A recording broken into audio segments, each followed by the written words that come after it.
Hello everyone. तो हमने पिछली वीडियो में फ़ोटो का इतना पार्ट कवर कर लिया था, तो अब इसके आगे की शेडिंग हम इस वीडियो में कंप्लीट करेंगे। तो अब हम लिप्स पे शेडिंग देंगे। मैंने वीडियो को थोड़ा फास्ट किया हुआ है, बट आई होप आप लोग को अच्छी समझ में आएगा। तो अब हम सबसे पहले हल्के हाथों से फर्स्ट लेयर की शेडिंग देंगे। पेन पर प्रेशर बिल्कुल नहीं देना है हमें, और बिल्कुल आराम से हमें पेन को चलाना है। ये एरिया काफ़ी डार्क है, तो मैं इस पर पहले शेडिंग दे देती हूँ, फिर हम धीरे धीरे लाइट एरिया को कवर करेंगे।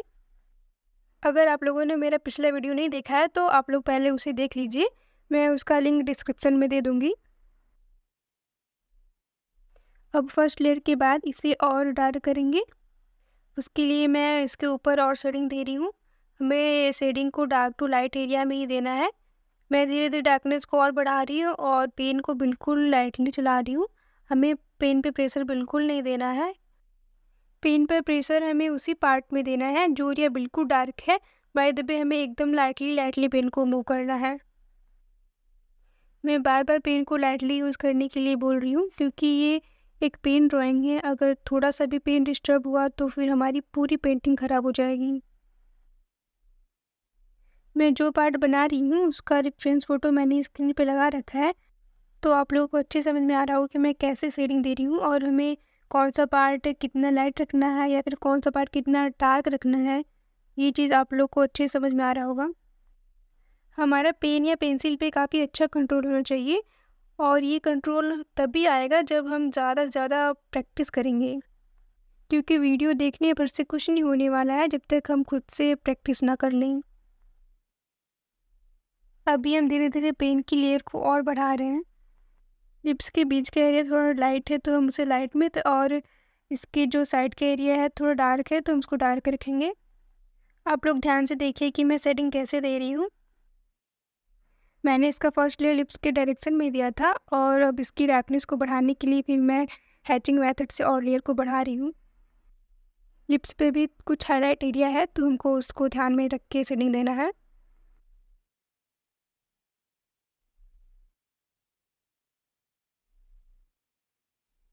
लिप्स पे जो रिंकल्स पड़ते हैं हम उसको भी ड्रॉ कर लेंगे।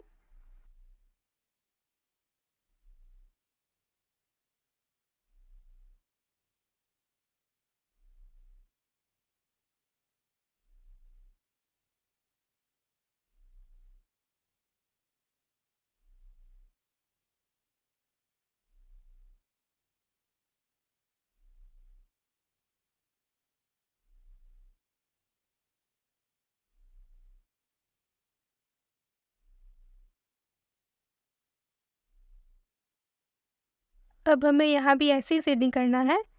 पहले हम फर्स्ट टोन लगाएंगे, उसके बाद रेफरेंस फ़ोटो के अकॉर्डिंग हम लेयर को और बढ़ाते जाएंगे।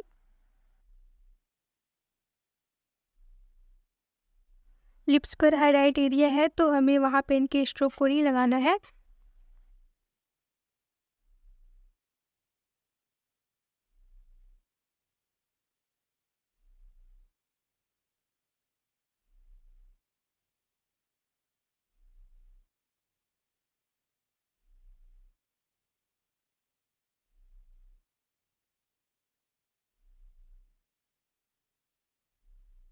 अब धीरे धीरे हम पेन की लेयर को बढ़ाते जाएंगे, जैसा कि रेफरेंस फ़ोटो में हमें दिखाई दे रहा है।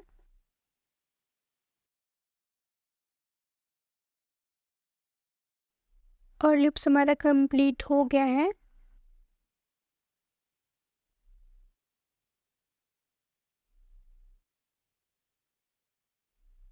अब हम लिप्स के नीचे वाले एरिया पे शेडिंग देंगे। ये एरिया भी थोड़ा डार्क है।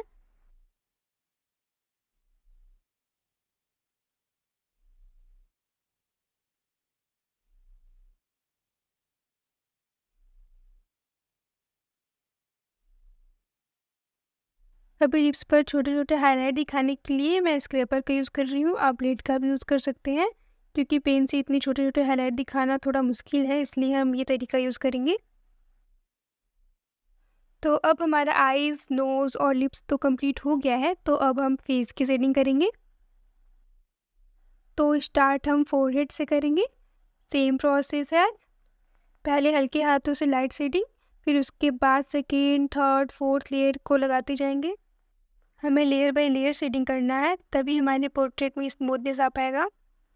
ये नहीं कि इकट्ठे पेन पर प्रेशर दे के डार्क कर दी, तो इससे हमारी ड्राइंग में फिर स्मूथनेस नहीं रहेगी और फिर वो देखने में फिर अच्छा नहीं लगेगा। अभी मैं एक लेयर लगाने के बाद दोबारा से फिर से इस पर शेडिंग दे रही हूँ। हल्के हाथों से शेडिंग देने से क्या होता है कि जो हम लाइन खींचते हैं उसका जो एंड होता है वो बहुत स्मूथ और लाइट रहता है, जिससे फिर हमारी ड्राइंग कटी कटी नहीं लगती है। पेन से शेडिंग देना काफ़ी इजी है, बट हमारे अंदर पेशेंस होना चाहिए क्योंकि इसको बहुत ध्यान से बनाना पड़ता है, इसलिए इसको कंप्लीट करने में काफ़ी टाइम लग जाता है। जैसे हम पहले बचपन में स्केच कलर यूज़ करते थे, वैसे ही ये भी है, बट डिफरेंट इतना है कि वो थोड़ा मोटा चलता था और ये थोड़ा पतला, जिससे इसको यूज़ करने में काफ़ी टाइम और मेहनत भी लगता है। बट ये जब बन के रेडी होता है ना, तो इसका रिज़ल्ट बहुत खूबसूरत होता है।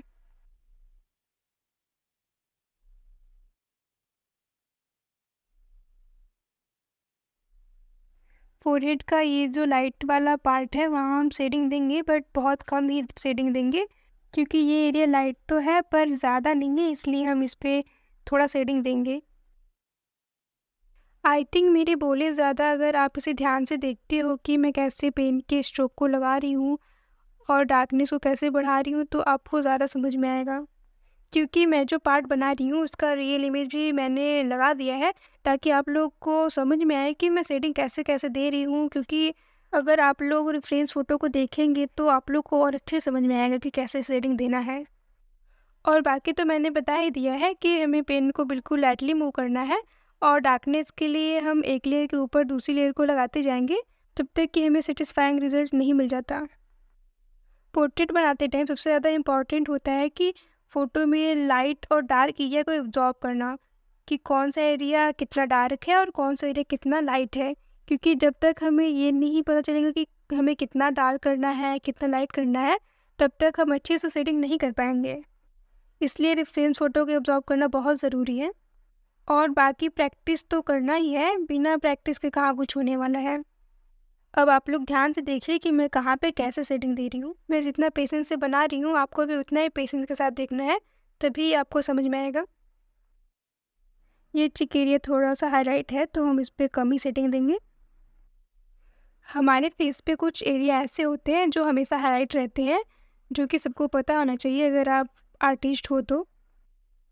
जैसे कि चिक का एरिया, चिन हो गया, और हमारे लिप्स के ऊपर का जो थोड़ा सा पार्ट होता है वो भी हाईलाइट में रहता है। और नोज़ तो काफ़ी इंपॉर्टेंट है। नोज़ हमारे फेस का सबसे उभरा हुआ पार्ट होता है, इसलिए वो हमेशा हाईलाइट में रहता है। और फोरहेड हो गया। अब फोरहेड ऐसा नहीं है कि सारा हमारा फोरहेड हाईलाइट ही रहेगा, बस उसका थोड़ा सा पार्ट जो हाईलाइट रहता है, जिस साइड से लाइट पड़ती है वो एरिया बस हाईलाइट रहते हैं। तो पोर्ट्रेट बनाते टाइम हमें इन सब बातों का अच्छे से ध्यान रखना चाहिए।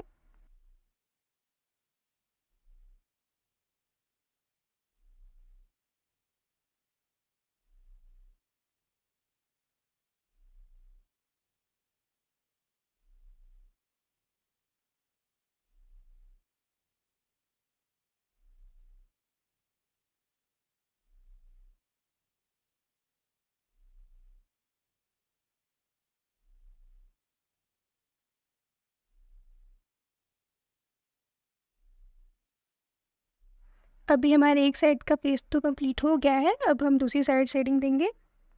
आप लोग देख रहे होंगे कि ड्राइंग में जो लाइन है उससे मैं थोड़ा हट के शेडिंग दे रही हूँ, क्योंकि ड्राइंग का जो नेक एरिया है वो भी थोड़ा डार्क है। तो अगर हम थोड़ा हट के शेडिंग नहीं करेंगे तो नेक और जॉ लाइन दोनों मैच हो जाएंगी। तो इसका हमको ध्यान में रखना है, और ऐसा नहीं कि एकदम वाइट छोड़ देना है, शेडिंग देना है बट शेडिंग हल्की ही देनी है। शेडिंग देते टाइम हमारी जो लाइन है वो बिल्कुल सीधी और बराबर होनी चाहिए।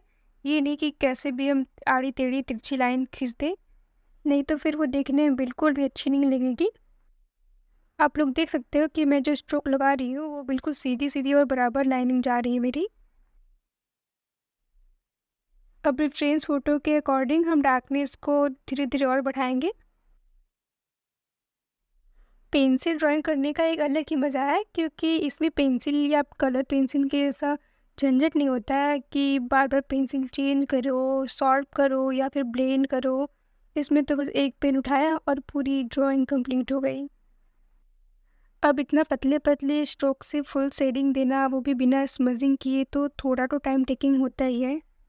तो आप लोग देखिए कि मैं शेडिंग कैसे दे रही हूँ।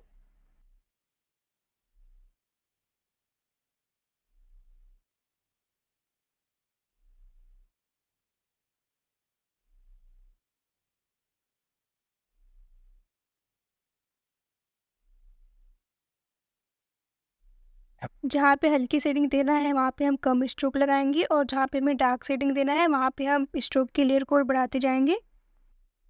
बहुत इजी मेथड है, कुछ ज़्यादा करना नहीं होता, बस हमारा हाथों पे कंट्रोल होना चाहिए। जैसा कि मैं यहाँ पे धीरे धीरे डार्कनेस को बढ़ा रही हूँ।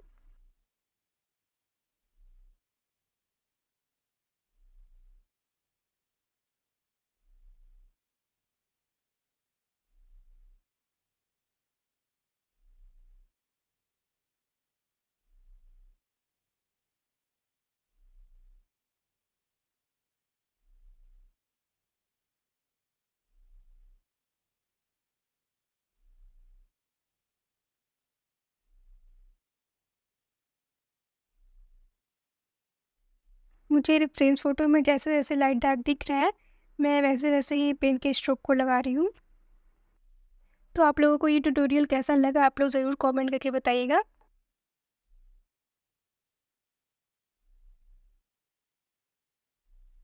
तो इस वीडियो में हम इसका इतना ही पार्ट कवर करेंगे, और इसके नेक्स्ट वीडियो में हम हेयर और नेक का एरिया कवर करेंगे।